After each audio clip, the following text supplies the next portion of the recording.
Hello मेरे प्यारे viewers, आज हम लोग रॉन्ग टर्न 6 के बारे में बात करने वाले हैं, जिसकी मूवी की स्टार्ट होते ही हम लोग एक कपल को देखते हैं जो कि बाइक राइडिंग कर रहे होते हैं। थ्री फिंगर इन्हें छुप कर देख रहा होता है और फिर इनका पीछा करने लगता है और सही मौका देखकर उस लड़के पर तीर से एक अटैक करता है, जिसकी वजह से वो लड़का अपनी बाइक से गिर जाता है। वो लड़की परेशान होकर उस लड़के के पास जाती है और उसी वक्त थ्री फिंगर एक तीर चलाता है जो उस लड़की के मुंह के आर पार हो जाती है। अब ये सब देखकर लड़की बहुत परेशान हो जाती है और परेशानी के आलम में वो बाइक चलाने लगती है। परेशानी में उसे पता नहीं चलता और वो एक नोकीली वायर में फंसकर गिर जाती है। ये नोकीली वायर वन आई और सॉ टूथ पकड़े होते हैं। वो दोनों इस लड़की को दर्दनाक तरीके से ऊपर उठाते हैं। तभी थ्री फिंगर उधर आके उस लड़की का सर धड़ से अलग कर देता है और इसके बाद हम लोग देखते हैं डैनी और टोनी को, जिनके साथ इनकी बहुत सारे फ्रेंड्स थे। ये दोनों इनके फ्रेंड्स के साथ घूमने फिरने के लिए एक होटल पर जा रहे होते हैं। दरअसल टोनी को कुछ दिन पहले एक लेटर आया होता है जिसमें इस होटल पर आने का इनविटेशन होता है और साथ ही साथ ये भी लिखा होता है कि टोनी उस होटल का मालिक है और वो उधर आएगा तो उन लोगों को उससे मिलकर बहुत खुशी होगी। और ये सुनकर डैनी बहुत खुश होता है और इसी खुशी के आलम में वो उसके फ्रेंड्स के साथ उधर जा रहा होता है। इसके बाद डैनी और उसके फ्रेंड्स होटल पर पहुंच जाते हैं। यहाँ पे होटल के केयर टेकर इनको रिसीव करने के लिए खड़े होते हैं। ये लोग डैनी के फ्रेंड्स को देखकर ज्यादा खुश नहीं होते क्योंकि इन्हें लगा था डैनी अकेला आएगा, बट वो बहुत सारे फ्रेंड्स के साथ आ चुका था। हम यहाँ पर एक बूढ़ी औरत को देख रहे होते हैं जो कि इस होटल से चेकआउट कर रही होती है। तभी उड़ता हुआ एक एक्स आके उस औरत को मार देता है। उसी वक्त उस होटल का केयर टेकर जैक्सन वहाँ पर आता है और उस बूढ़ी औरत की गर्दन मरोड़ देता है, जिससे उसकी मौत हो जाती है। क्योंकि इस होटल में जो भी चेकआउट करना चाहता है उसकी मौत हो जाती है। इसका मतलब इस होटल में चेकआउट करने का तरीका थोड़ा कैजुअल है। इसके बाद हम लोग डैनी और उसके दोस्तों को देखते हैं जो कि बहुत खुश थे इस होटल का सामान देखकर, क्योंकि यहाँ बहुत सारी वैल्यूएबल चीजें थी और उन्हें इस बात की खुशी भी हो रही थी कि उनका दोस्त डैनी अब इन सब चीजों का मालिक बन जाएगा। रात का वक्त आ जाता है और उस होटल का केयरटेकर जैक्सन जंगल की तरफ जा रहा होता है। यहाँ पर वो तीनों भाइयों से मिलता है और उन्हें समझाता है कि तुम्हें उस बूढ़ी औरत को ऐसे मारना नहीं चाहिए था। इसके अलावा हमें ये भी पता चलता है कि जैक्सन और वो तीन सिबलिंग आपस में भाई हैं और वो जो दूसरी केयरटेकर थी वो भी इनकी बहन होती है। अगली सुबह डैनी की क्लोज फ्रेंड होटल में जा रही होती है कि उसकी नजर जैक्सन पे पड़ती है जो कि एक जगह पर खून लगा हुआ था, उसको साफ कर रहा था। ये वही जगह थी जहाँ पर बूढ़ी औरत की कल मौत हुई थी। लेकिन टोनी उधर से बगैर कुछ बोले उधर से चली जाती है। तभी कुछ दोस्त बाहर शॉपिंग करने के लिए कुछ आए होते हैं। तभी एक लड़की की नजर एक बोर्ड पर पड़ती है जहाँ पे बहुत सारे लोगों की फोटो लगी होती है और उन पर मिसिंग का टैग लगा होता है। तभी शरीफ उधर आके एक और बूढ़ी औरत की फोटो लगा देता है जो कि मिसिंग थी और ये वही औरत थी जो कल होटल से चेकआउट कर रही थी। होटल के अंदर जैक्सन डैनी को बहुत सारे हथियार दिखा रहा होता है। डैनी इन सब हथियारों को देखकर बहुत पसंद करता है और वहाँ से एक क्रॉसबो उठा लेता है। जैक्सन डैनी से कहता है कि चलो हम शिकार करने चलते हैं और आखिरकार डैनी और जैक्सन शिकार करने के लिए चले जाते हैं। वहाँ पे उन्हें एक हिरन नजर आती है और जैक्सन डैनी को शिकार करना सिखा रहा होता है, लेकिन असल में वो उसे इंसानों को मारने की टेक्निक सिखा रहा था क्योंकि इसके जहन में बहुत सारे प्लान्स थे। और जैसे जैसे वो इसे सिखा रहा था कि कैसे हिरन को मारना है, वैसे ही दूसरे सीन में थ्री फिंगर शेरिफ का शिकार कर रहा था। एक तरफ डैनी हिरन को मार देता है और दूसरी तरफ थ्री फिंगर शेरिफ को बहुत बुरी तरीके से मार देता है। दूसरी तरफ हम डैनी के सारे दोस्तों को देखते हैं जो कि बहुत परेशान थे क्योंकि डैनी उन्हें शिकार के बारे में बताकर नहीं गया था। खास करके टोनी बहुत परेशान होती है और वो अपने एक दोस्त को उसे ढूंढने के लिए जंगल की तरफ भेजती है। जब वो दोस्त जंगल में जाता है वो एक मरे हुए हिरन को देखता है जिसको सॉटूथ बहुत बुरी तरीके से खा रहा होता है। ये दोस्त जब सॉटूथ को देखता है वो बहुत डर जाता है और भागने लगता है और डर के मारे बहुत तेजी से भागने लगता है और डैनी से टकरा जाता है। दोनों एक दूसरे को संभाल नहीं पाते और दोनों ढलान में गिर जाते हैं। गिरते के साथ डैनी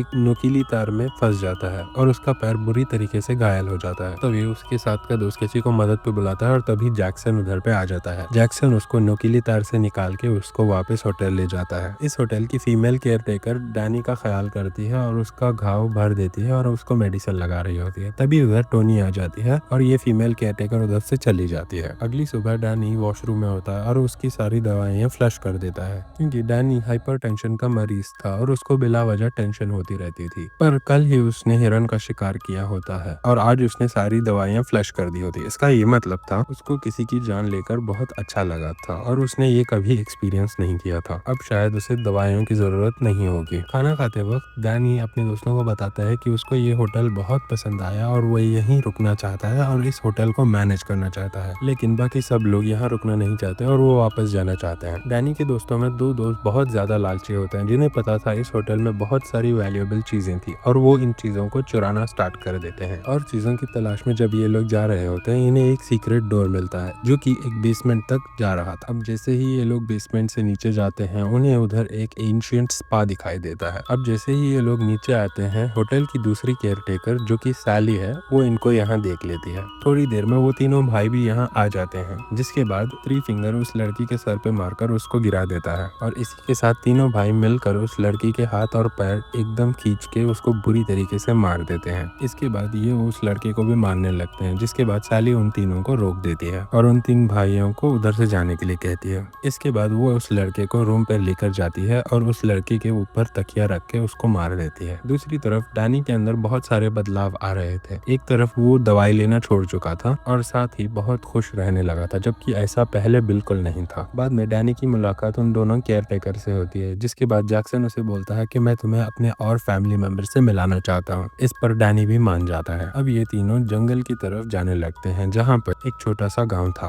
और उसमें बहुत सारे डिफॉर्म लोग बैठे होते हैं। ये सारे लोग डैनी की ही फैमिली थी। दोनों केयरटेकर डैनी को एक ड्रग देते हैं और सारी बात बताने लगते हैं। ये सारे डिफॉर्म लोग प्योर ब्लड नहीं है, क्योंकि इनके सारे एंसेस्टर्स दूसरी फैमिली से थे, मगर डैनी और सैली प्योर ब्लड थे, क्योंकि वो लोग सेम फैमिली से हैं। इसका मतलब जब डैनी और सैली की शादी होगी और इनकी फ्यूचर जनरेशन आएगी, वो प्योर ब्लड होगी, बिल्कुल थ्री फिंगर की तरह। मतलब ये डैनी और सैली की शादी करवा के थ्री फिंगर और सॉटूथ की तरह बहुत सारे बच्चे पैदा करना चाहते हैं, ताकि इनकी जनरेशन बहुत आगे बढ़ सके। मगर ये सारी बात डैनी का एक फ्रेंड पेड़ के पीछे खड़ा होकर सुन रहा था, मगर उसी वक्त सॉटूथ उसको पकड़ लेता है। डैनी का दोस्त उससे मदद मांगता है, मगर डैनी उसकी एक नहीं सुनता और कह देता है कि मैं इसको जानता नहीं, और थ्री फिंगर इस दोस्त को उल्टा लटका के उसका गला काट देता है, जिसकी वजह से उसका खून नीचे गिरने लगता है और ये सारे डिफॉर्म लोग एक प्याला लेकर उसका खून भरने लगते हैं ताकि वो लोग इसको पी सकें। अब थ्री फिंगर को इन सब का बहुत ख्याल होता है, तो वो इसको पूरी तरीके से काट देता है